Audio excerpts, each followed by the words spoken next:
Gentlemen, my name is Lieutenant Collette. I'm the 30th Space Marine Public Affairs Officer, and I have with me today here the Assistant Chief Wayne Seda to speak on the fire on Vandenberg Air Force Base, as well as Major Hain and Colonel York to speak on the air quality from the 30th Medical Group.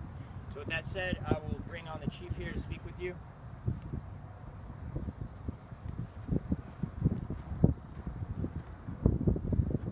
Hello everybody. My name is Wayne Seda. I'm the Assistant Chief here at Vandenberg Air Force Base. And I don't know if you have questions. Talk about where the fire's at as far as acreage, how many crews you have on the fire right now, and concerns for today. Okay.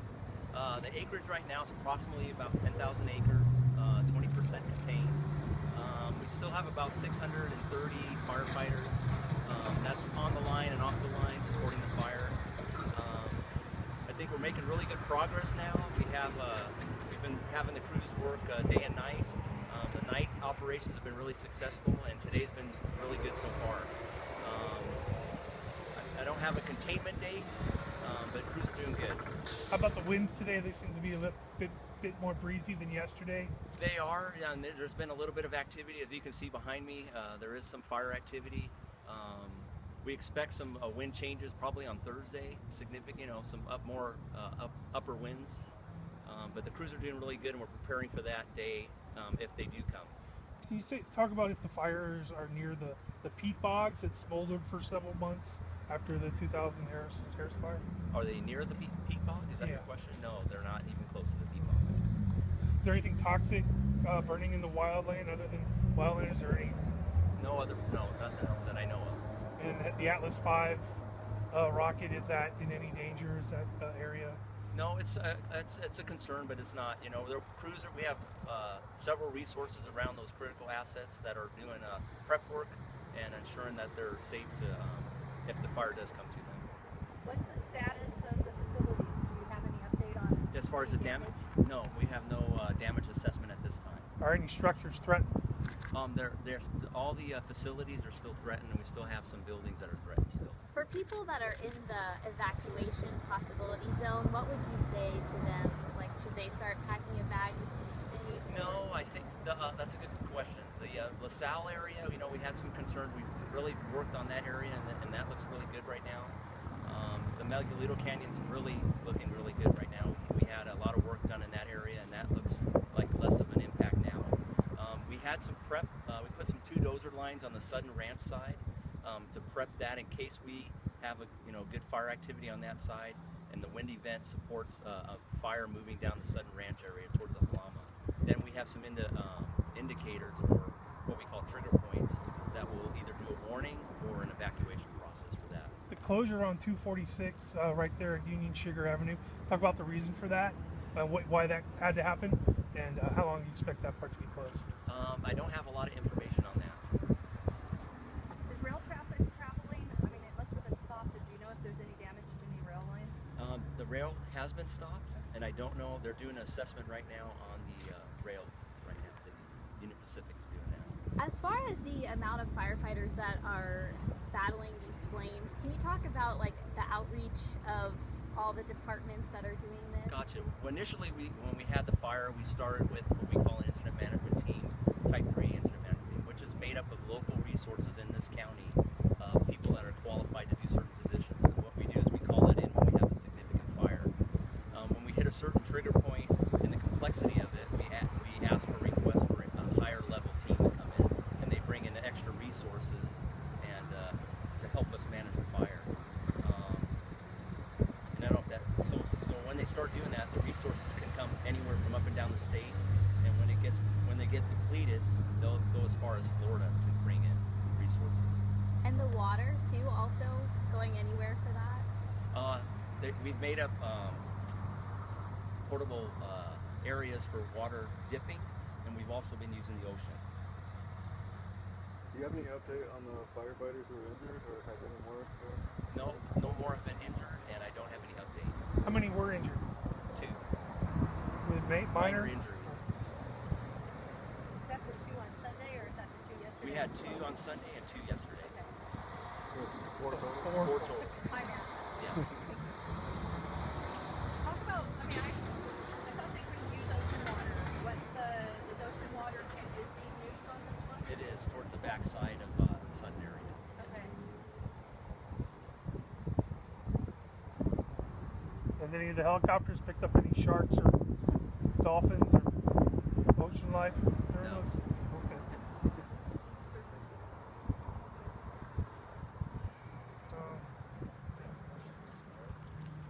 Thank you.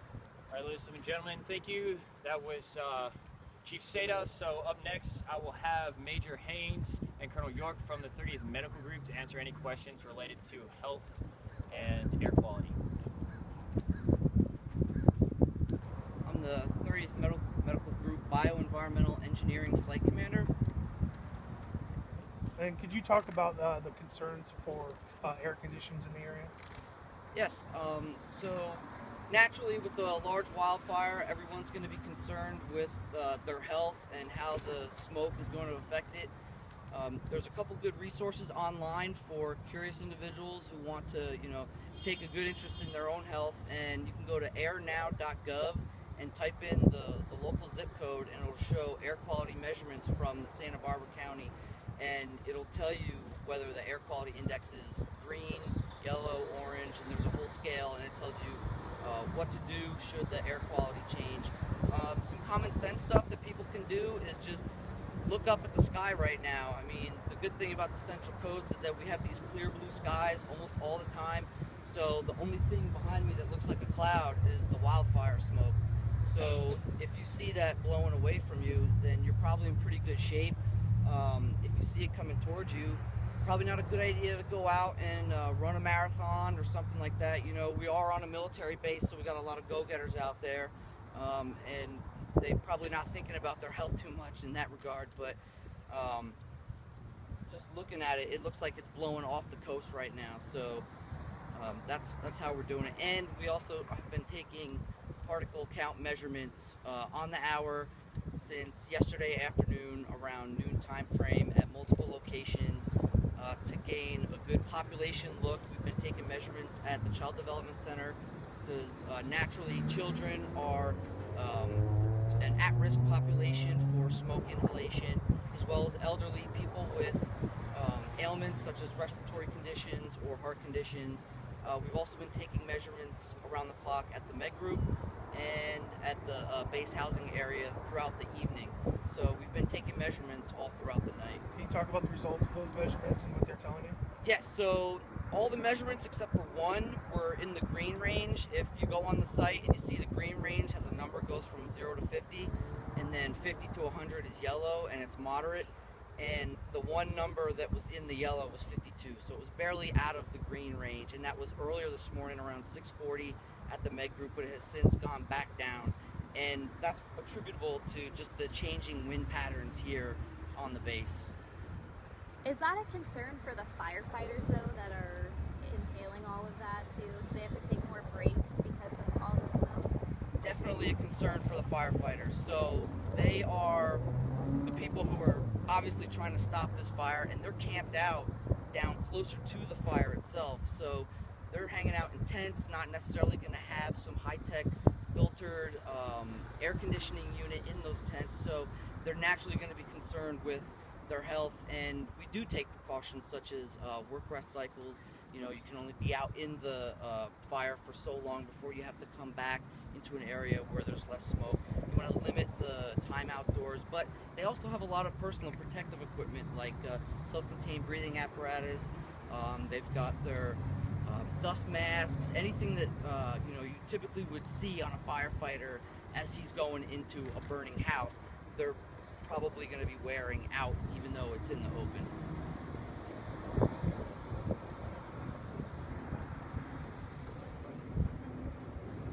Thank you. Ladies and gentlemen, thank you for attending today's press conference. Again, my name is Lieutenant Collette. I'm the Public Affairs Officer for the 30th Space Wing. If you have any additional questions, you can visit our website at www.vandenberg.af.mil for any further updates. And again, thank you for attending today's press When do you conference. expect the next day? We've been receiving countless calls from concerned parents about their children playing outside at recess, or whether or not they should even take them to school. Can you touch a little bit on that, if there is reason for concern? Right, to emphasize the health message that was stated earlier, you know, it's good to use common sense and be cautious.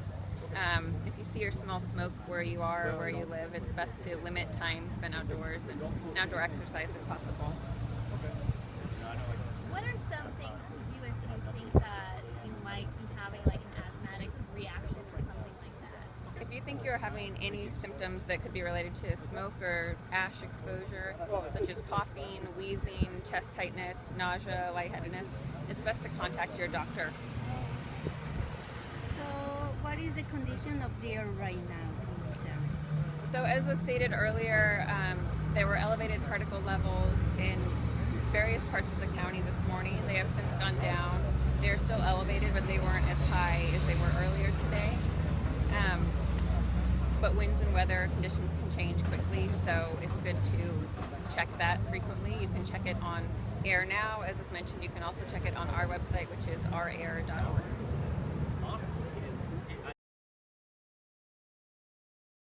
Thanks. So here, the Civil Engineer Squadron, we're not only with the fire department, they work for our team, you know a lot about that, but we also basically are the base operations manager. So think of that we do all the utility work, so power lines, water, wastewater distribution. So some of the great work we've been doing in this time is actually setting up some of the base camp facilities for the firefighters to come stay in. So our structures teams, our HVAC that they do, air cooling systems, help set up the initial base camp for the team. Additionally, our electricians have trucks responding all over the affected area to safe power to those facilities and then take down affected power lines so it remains a safe area for the firefighters to work in. Any idea how many power poles are damaged and down at this point? Or maybe So there's no accurate count at this time. We're kind of responding to stay ahead of the firefighters to make sure it's a safe environment. We'll perform that damage assessment when it's safe to do so. And then your guys are also helping the buildings that need to continue operating to stay on generator power? Absolutely. So the area affected on South Base is just a small portion of Vandenberg Air Force Base. North Base and the Cantonment area, it's normal duty operations all the way around.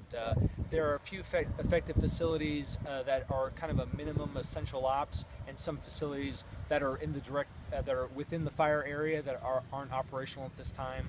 But that's what we do to keep those facilities operating on generator power that are safe to operate in.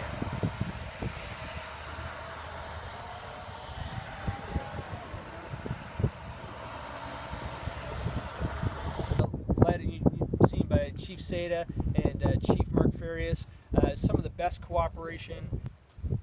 And we know there was a launch planned for tomorrow for Tuesday. Is it still happening, or what's the latest? The launch schedule is kind of to be determined at this time, and we'll put out some official press releases after we were able to evaluate everything that's going on with the fire.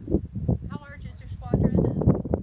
Squadron is composed of approximately 500 military and civilian personnel, about a 50-50 split, and we're located across the base in about 42 structures, and we handle the approximately 99,000 acres on Vandenberg, and roads, power lines.